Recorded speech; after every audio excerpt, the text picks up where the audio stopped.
Legislative Session Day 25-024. I would ask you to please join us in standing for the pledge, followed by the opening prayer by Councilman Riley. I pledge allegiance to the flag of the United States of America and to the republic for which it stands, one nation, under God, indivisible, with liberty and justice for all. Let us bow our heads.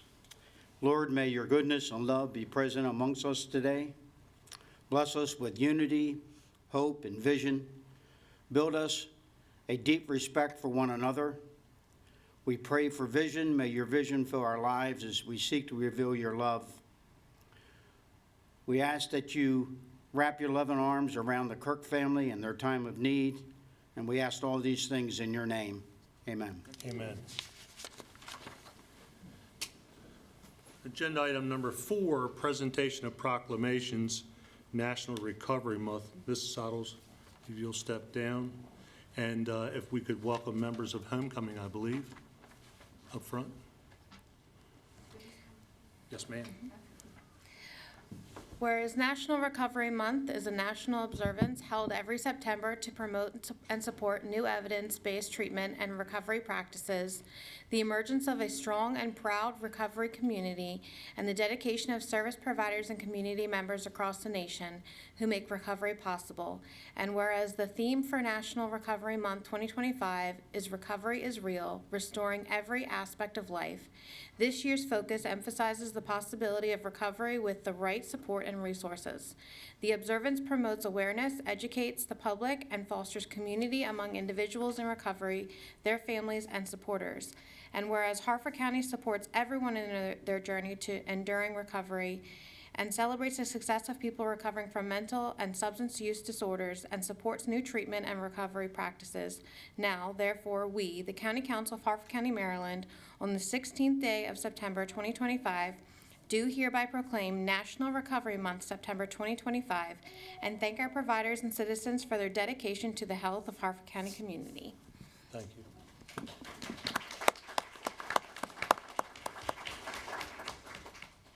Thank you. On behalf of the Harford County Council, I would like to present this proclamation to the Homecoming Project as our recipient of the Recovery Month. We are so thankful and grateful for the great work that you do, and we are also very grateful for all of the community partners. And we couldn't do it without you, and what you guys do for our recovery community is incredible. So thank you very much.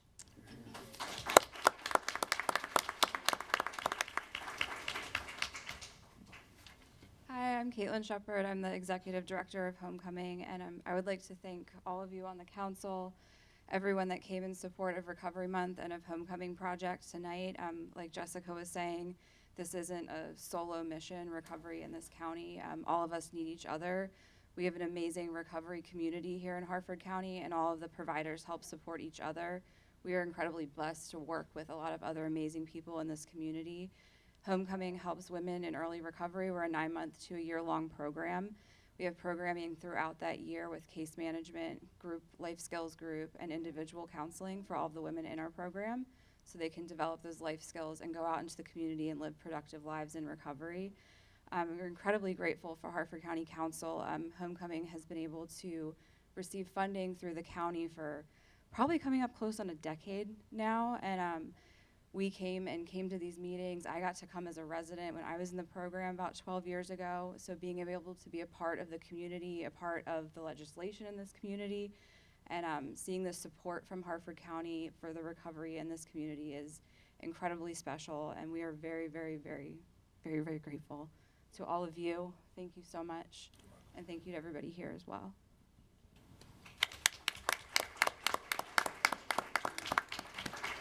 And if I may, I'd like to invite all of our partners up to join in with a photo op. So Marcus, all of you, come forward. Ruby, come forward.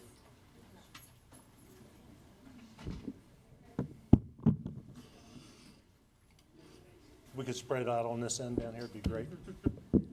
Balance some things out. Yeah, they saw Allison Lonely. Yeah, I know.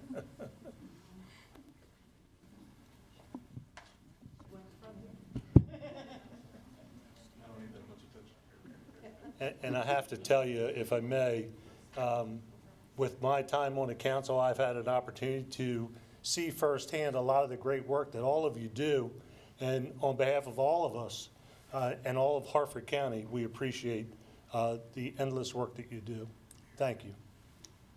All right, if I could have everybody, we're gonna try and get you as close to in between the outside flags as possible. Ready? Oh, outside flag.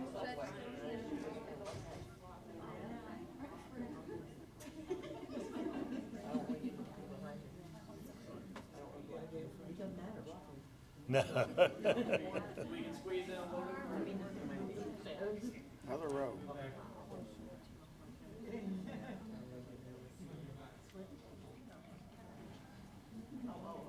Yeah, then we can.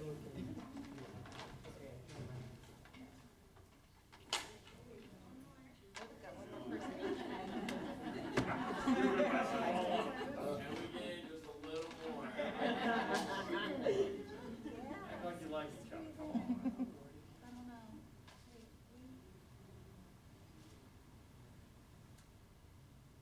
All right, everybody get your blinks out now. All right, 3, 2, 1. 3, 2, 1. All right, don't go anywhere. Lauren, come on forward.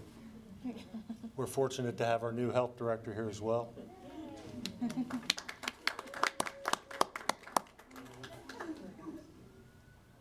3, 2, 1. 3, 2, 1. All right, thank you, everybody. All right, thank you all.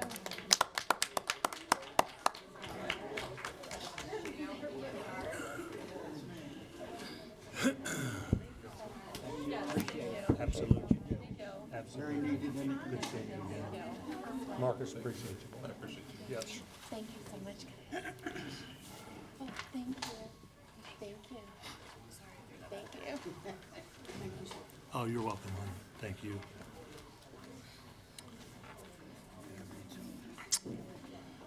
We'll move on to agenda number 5, consideration of petitions, applications, appointments, and nominations. We have none. 6, special presentation.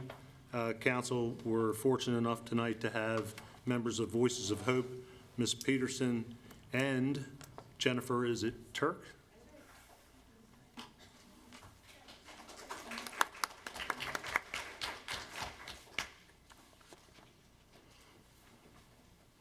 Good seeing you both.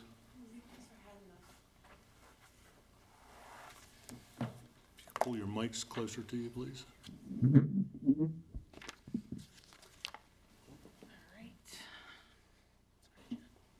All right, good evening, Council President, members of the Harford County Council. My name is Rachel Pedersen. I am the Harford County Program Supervisor for Voices of Hope, and this is Jennifer Turk, our Executive Director. Thank you for your time and for the opportunity to share the work that we're doing in Harford County, and we'll just move right on into the presentation. Voices of Hope. Our mission is empowering lives and fostering recovery. Our nonprofit is dedicated to supporting individuals in facing substance use disorder. Through compassion, education, and community engagement, we strive to break the chains of addiction, promoting a healthier, brighter future for all. Our vision is a world where everyone affected by substance use disorder finds hope, healing, and a supportive community. Now, we provide many services. We're open 7 days a week, 365 days a year. Currently, we're open 8 a.m. to 1 a.m. And let's just talk a little bit about harm reduction. Our harm reduction tackles challenges that many in the community may hesitate to discuss openly. It's often the elephant in the room, but these issues, substance use, overdose risk, and related health concerns cannot be ignored if we want to save lives. Our syringe service program and wound care we offer, it helps to reduce disease transmission and prevent infection. Some of you might wonder, what is the syringe service program? That is where if people come in and want clean syringes, they can get that from us, and they also bring in used syringes that we collect. You may think, why are you doing this, right? It's the only way that we found where we can have an individual come in, sit down, talk to us for 5 or 10 minutes, and plant that seed with them of recovery. And we have seen people come in through our harm reduction and continue along through the recovery journey. We also offer RAD testing through the Maryland Department of Health, and this addresses 3 major goals. It improves the understanding of the Maryland drug market landscape. It empowers people who use drugs with the knowledge about the drug supply to help inform decisions and reduce risk. It also provides critical information about new and emerging trends in the drug supply. You know, when we do this testing, this is how we found that we had xylazine in our community. Now we find that we have medetomidine in the drug supply here, which is, you know, now replacing xylazine. We also do Narcan distribution, naloxone. It is the medication that reverses an opioid overdose. So we provide Narcan, and we also do Narcan training for organizations, for individuals. We do them in person and virtually. We offer rides from the Harford County Detention Center. We transport, they'll call us, the sergeants, anyone working there will call us, and the chaplain. They'll call and ask us to give someone a ride home. We offer free rides, no questions asked. We'll take them wherever they need to go, anywhere at home to a treatment. We also do take a lot of people there. We'll get calls from one of the young ladies that work there. She'll call us and have us transport to treatment right from jail. So we do a lot of transportations, which you'll see later on. We also do quick testing for hepatitis C. So we'll do rapid testing on site, and this helps us for early detection, prevent disease, and get linkage to care. So we will help someone, if they do test reactive, we will get them to their doctor or to a doctor.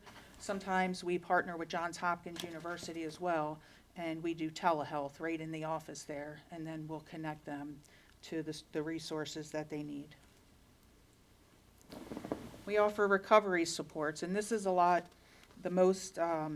this is one of the things that we offer the most of, our peer family support.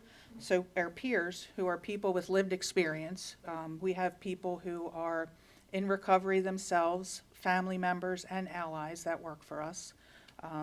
The majority are people in recovery, but we do have families and family members and allies. So the peers provide guidance and encouragement, and then the family support engages loved ones in the recovery process. So engaging the family, we know that this disease does not just affect the person, it affects the family members, and it affects the whole community. So we do offer family peer support as well, or family support.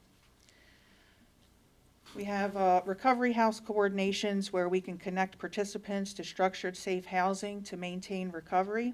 We also do treatment coordination, assisting participants in accessing treatment programs and navigating appointments. We'll sit there with them while they're doing their intake on the phone. We'll make the call for them.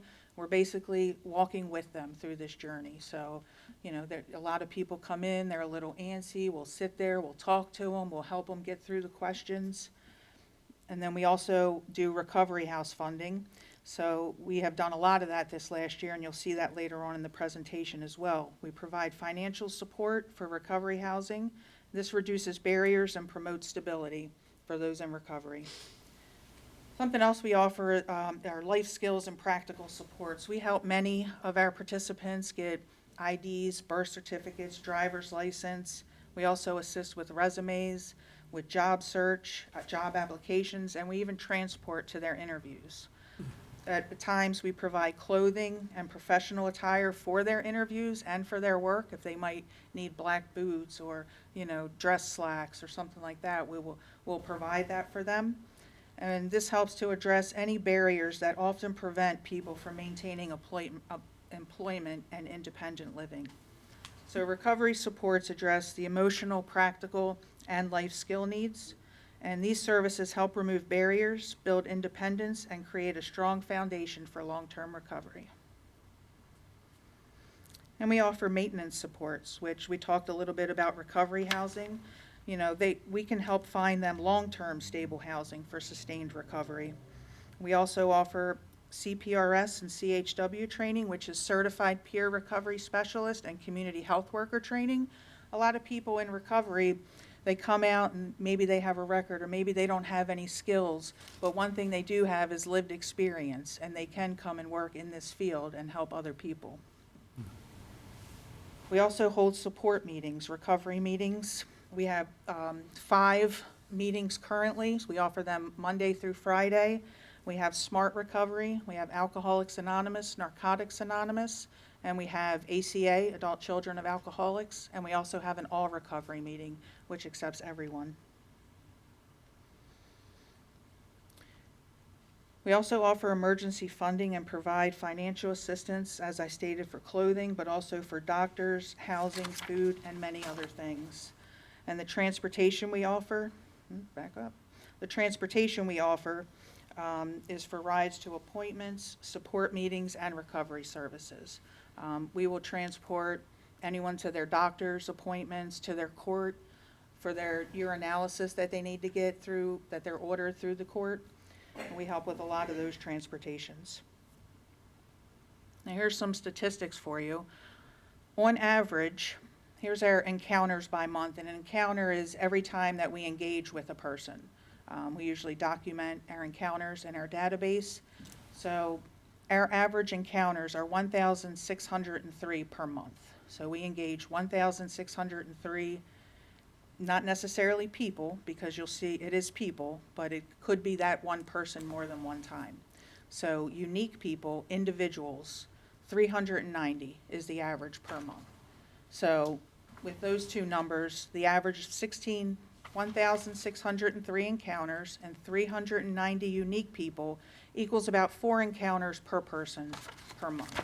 So we don't just engage someone one time. These numbers reflect that we engage people multiple times, and it does take more than one time talking to someone for them to decide often that they want to be in recovery or take the steps to get into recovery. Here's some more numbers for you. Our harm reduction encounters, we have 531. Now this isn't necessarily 531 unique people, but we had 531 encounters, so this could be one person multiple times. We've had 10,579 peer support services, which includes us sitting down, talking to someone, whether on the phone or in person. 111 treatment coordinations, so out of those harm reduction encounters, you can see, 111 people went to treatment. Recovery house coordinations, a lot of people go bed to bed from treatment to recovery houses. So we have had 12 recovery house coordinations and 26 shelter coordinations. As you know, in this county, we don't have a lot of shelters. So during the winter months, when we have the emergency shelters, we do get a lot of people coming in looking for shelter, and we will help coordinate that as well. We've provided 904 transportations since January. Like I said, that's for court, that's for recovery services, to take someone to an interview, to their doctor's appointments, all of those things. And 801 people have attended support meetings. We distributed 5,096 doses of naloxone. So there's 2 doses in a box, so if you think half of that, at least 2,500 people received naloxone in this community, which could help save a life. Here's a few updates. Our justice-involved transportations. So as I mentioned, from the Harford County Detention Center, we gave 230 free rides home from the detention center since January. We do receive multiple calls a day. And our RANT, which is Risk and Needs Triage, we work with the district and the circuit court. So this is a program that a couple of our peers work in. They do a risk and needs triage with people in drug court, help determine what services they might need in recovery, and then it helps them, instead of being incarcerated, they get into recovery. So we helped 116 people go through the RAMP program. And we have funded 290 individuals for recovery houses. So that is individuals. Coming up, we will be going 24/7 soon. We will be going 24 hours with the help of the opioid restitution fund money that we'll be getting. We will be able to stay open 24 hours. 7 days a week, 365 days a year. So those people that don't have anywhere to go in the middle of the night, they will now have somewhere to go until we can get them in treatment the next morning. We also have a new location coming soon. That's going to be in Edgewood. I believe we signed a lease yesterday or today, and that's moving forward. That will be in Edgewood, and it's a larger location. It's going to be much prettier, and we're excited to get that together and for, the community to come out and see that. We do a lot of events out in the community. These are just a couple pictures. The Harford Family House, we're there once a week at the emergency shelter. We sit down with the residents there and have dinner, play games, engage them, get them talking. Oftentimes they'll come in and, they might have substance use disorder as well, and we'll help them get the services that they need. We also adopted a part of Route 40 from the train station down to the Walmart, so we clean that once a month during the summer months. We do lots of team building. That's really all I have for you. Do you guys have any questions for us?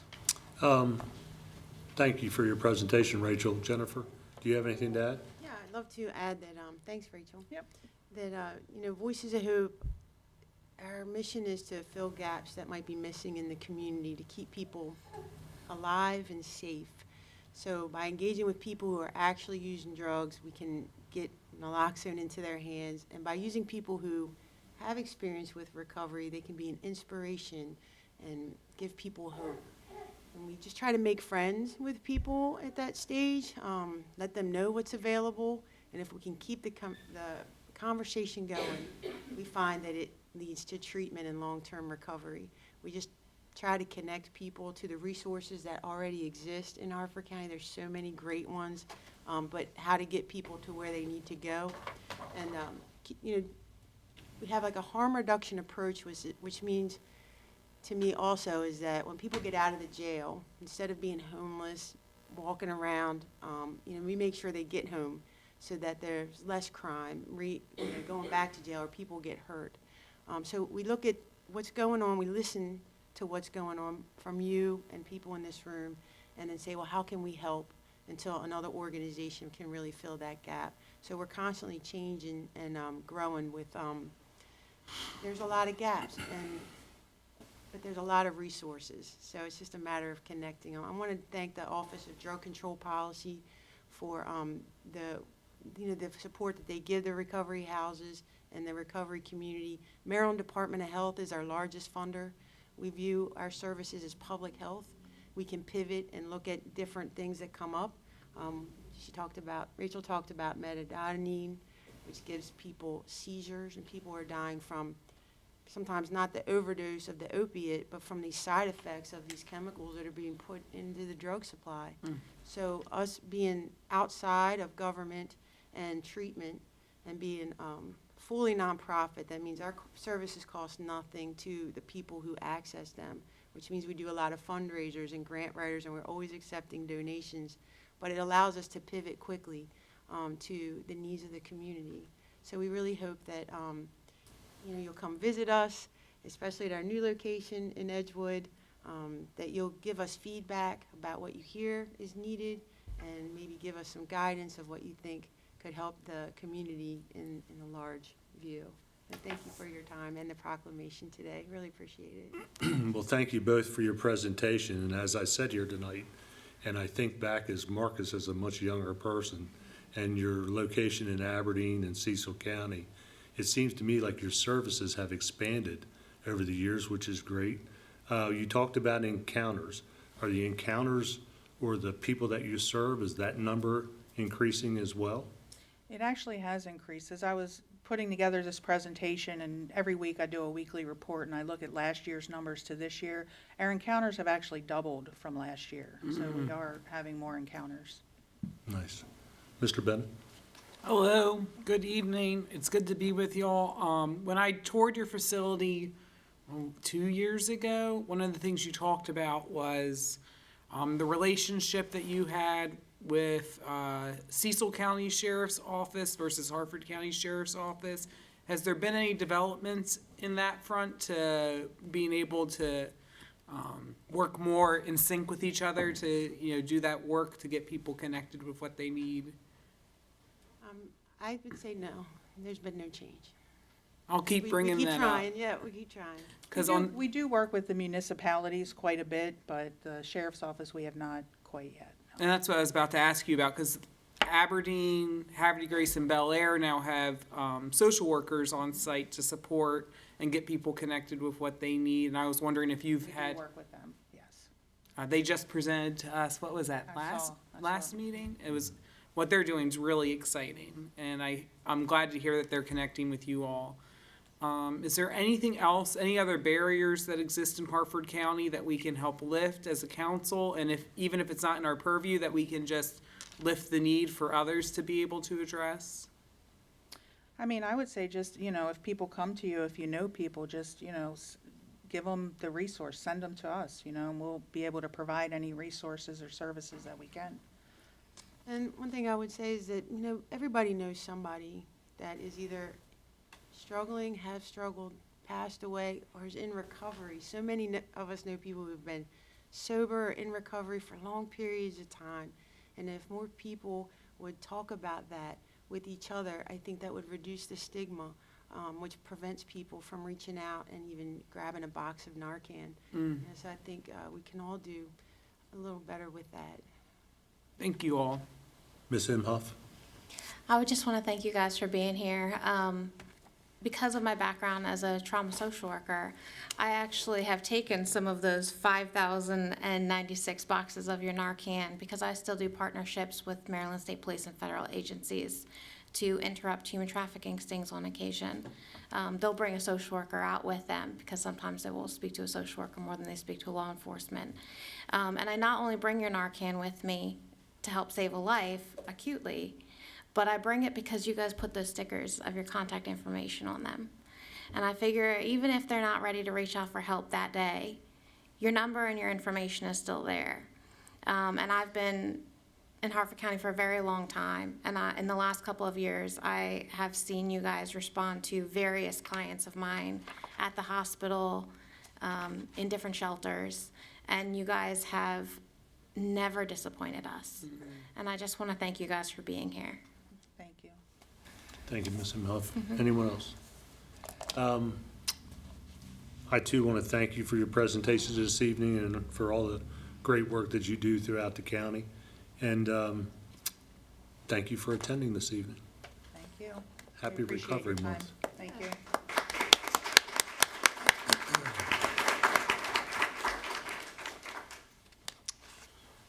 Agenda number 7, approval of minutes, legislative day 25-023, September 9th, 2025.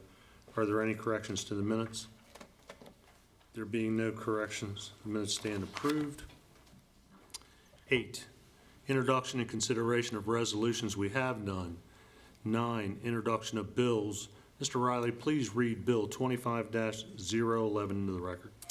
Bill 25011, tax credit for properties near refuge disposable systems as introduced by Council President Vincenti at the request of the county executive. It's an act to designate which residential properties in close proximity to a county-owned refuge disposal system are entitled to a real property tax credit for the tax year beginning on July 1st, 2026, all in accordance with bills number 92-89 and bill number 10-02. Public hearing is scheduled on Tuesday, October 21st, 2025 at 6:45 in these council chambers. Thank you. Bill 25012. Mr. Bennett, please read that into the record. Bill 25-012, Article 1, Labor Relations of Chapter 38, Personnel of the Harford County Code, introduced by Councilmember Bennett, an act to repeal and reenact with amendments, Section 38-6, Rights and Duties of Certified Employee Organizations, to repeal and reenact with amendments, subsection A of Section 38-8, Negotiation Procedures, all of Article 1, Labor Relations of Chapter 38, Personnel of the Harford County Code, as amended to require that the memoranda of agreement with the certified employee organizations provide for binding arbitration for certain grievances related to the interpretation, implementation, enforcement, or application of the memorandum of agreement, and to provide authority for the representative units to propose amendments to Chapter 38 of the Harford County Code during the negotiation process, and generally related to certified employee organizations. Public hearing scheduled for Tuesday, October 21, 2025, at 6:45 PM in these council chambers. Thank you, Mr. Bennett. Agenda number 10, introduction and consideration of amendments, we have none. 11, call for final reading of bills, we have none. 12, enrollment of bills, we have none. 13, unfinished business. Mr. Bennett. Hello, I'm withdrawing Bill 25-008, which was to amend Chapter 9 of the Harford County Code and put the Youth Commission under us. May I speak to that? Yes, sir. About a year ago, I had some high schoolers in HCRAS, which is the student government organization for the county, reach out to me and say, hey, we saw that there's supposed to be a youth commission in Harford County when we were looking at all the boards that exist in the county. How do we get onto that? And then that led my office down a little bit of a rabbit hole where we realized the last listed appointee for the youth commission was in 2014, which means that the last appointed youth is a year younger than I am, and I'm 30 years old and on the county council, so I hardly consider myself youth at this point. And so we reached out to the administration at that time and said, you know, it's been so long, I don't even think council president has ever appointed somebody to represent him on the youth commission. And so we reached out to the administration at that time and said, hey, we have some high school students reaching out to us who really want this opportunity. Can we help you get that started again?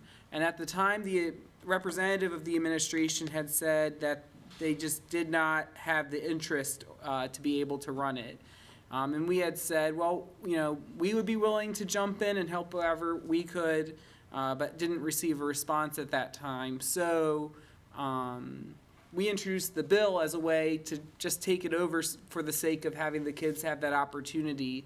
But since the bill was introduced, there was a change of heart from the administration that we're very thankful for. They actually put out a press release last Friday to let people know that applications are open for the Youth Commission again, which means our high schoolers now have a way to be engaged and learn about local government and propose solutions to problems that they see. And I'm really excited about that happening. So my bill was never about who gets to run the Youth Commission. It was just the idea of if the county executive's administration doesn't want to do it, then we're willing to do it for the sake of kids having the opportunity. But since it's happening, there's no need for the legislation. Thank you, Mr. Bennett. 14, new business, we have none. Let's move to 17, comments and input from attending citizens. We have one this evening, Mr. President, Jean Salvatore.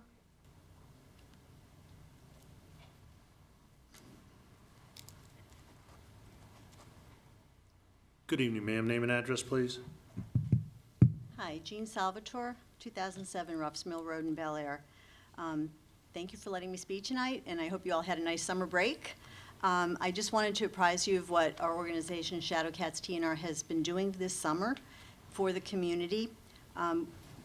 In the summer months, we've helped about 43 different households, in addition to the ones that are ongoing that need help with trap, neuter, and return of roaming cats. So in June, we fixed, vaccinated 223 cats. In July, it was only 190. But in August, we also fixed another 249 cats for people in the community. And these are really good numbers. I'm really glad that we're reaching as many people as we are. But this leads me to my ask of you folks tonight. Even though we're reaching a lot of people and we continue to work with the community as much as we can to help them out with both spay and neuter of roaming cats and also low cost for pets, we're not reaching everybody we need to. A lot of our clients that really do need the help They're not on social media. They don't maybe travel the county all that much. We're trying to reach people who are maybe more stay at home, who don't hear about us because they're not out and about. So when they finally do find us, instead of having 2 cats to get fixed, it's more like 8 or 16 or 24 because of reproduction. So my ask is, and I brought a prop, but I was told I couldn't bring it in, it's an example of our lawn signs. If any one of you would like a lawn sign, because that, according to my social outreach person, that is how most people hear about us. They see the sign going down the road, or someone tells them about us. If you could put a sign on your lawn, somewhere in the neighborhood, a business, organization, church that you frequent, free service to the community. It's frustrating that people don't know that we're offering this free service, and we want to continue, and we want to hit mostly Harford County, and that's where you can help us. I spoke with Mayor McGrady last week. He's helping us out with literature and also reaching to people in the community, his newsletter. If you can't do the lawn sign, if you could at least post our information in your newsletters to your constituents, we would greatly appreciate it because you'd be helping us reach our client base. Thank you. Thank you, Ms. Salvatore, and I know a couple council members visited with you over that summer break as well, so I'm sure you'll be hearing from them. Anyone else, Ms. Dixon? There's no one else, Mr. President. Thank you. Let's move to 16, business from council members. Mr. Riley? Hey, just a couple of things. First, I want to congratulate 4-H Camp Deer Creek Overlook. Me and the president were out there to celebrate their 100th anniversary on Saturday. Also, the Criswell Veterinarian Clinic on its 15th year anniversary. And I would just remind everybody that the community advisory boards are starting up. I have one tomorrow night and then also on Thursday night in Churchville. Thank you. Thank you, Mr. Riley. Ms. Sottles? Thank you, Council President. Thursday, September 18th is the Churchville, Crestwell, Fountain Green Community Advisory Board, as Mr. Riley mentioned. It's also the Homecoming Gala for the Homecoming Project. It is going to be held at Water's Edge, and if you'd like tickets, feel free to reach out to me and I can direct you. It's a great event. So Thursday will be a busy night. Saturday, September 20th is Oktoberfest in Festival Park in Aberdeen from 12 to 7. And the Maryland Italian Festival is scheduled to be held at Ripken Stadium the 26th to the 28th of September. Thank you. Thank you, Ms. Sottles. Mr. Bennett? Hello, good evening. I'll just say I've been very envious of Aberdeen as of late. I know they had the skateboarding event last weekend that looked amazing. There's just a lot to be seen in Aberdeen right now. I would say the biggest thing that's just been taking up my time in the past week was legislation, getting my legislation ready for introduction this evening. Working with the administration to get out that press release on Friday. I'm very thankful for that and want to say thank you again. But I really appreciate everybody who's been engaging and the constituent care work that we continue to do every day when someone reaches out with a problem. Just know we're always available by phone call or email, and we're happy to help out. That's all. Thank you, Mr. Bennett. Ms. Imhoff? I just wanted to share that this past week I attended the Abingdon-Emerton Community Advisory Board meeting where we had the Maryland Transportation Authority serve as a guest speaker. They provided an informative presentation on the ongoing projects along I-95 corridor, which are scheduled to be completed in the next 2 years, which would total 12 years of work. This includes the extension of the express lanes up to Route 22 and the planned construction of a new park and ride along 152. Just as a reminder, this September 24th is the Falston CAB meeting at 6:30 to 8 p.m. at the Veronica Chenoweth Activity Center. And this coming Saturday, September 20th, is the St. Mark's of Falston Oktoberfest.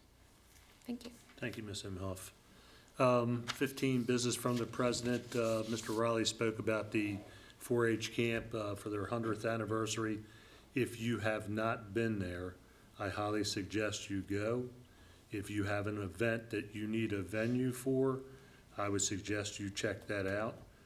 We took a tour of some of the camp that I'd not been to before, and we were able to go into some of the I'm going to say barracks, but not barracks, but some of the cabins where the youth had stayed over the years, and the graffiti that they put up, the different messages that they put from year after year after year, different folks, it is clearly something to see. They have a long history there.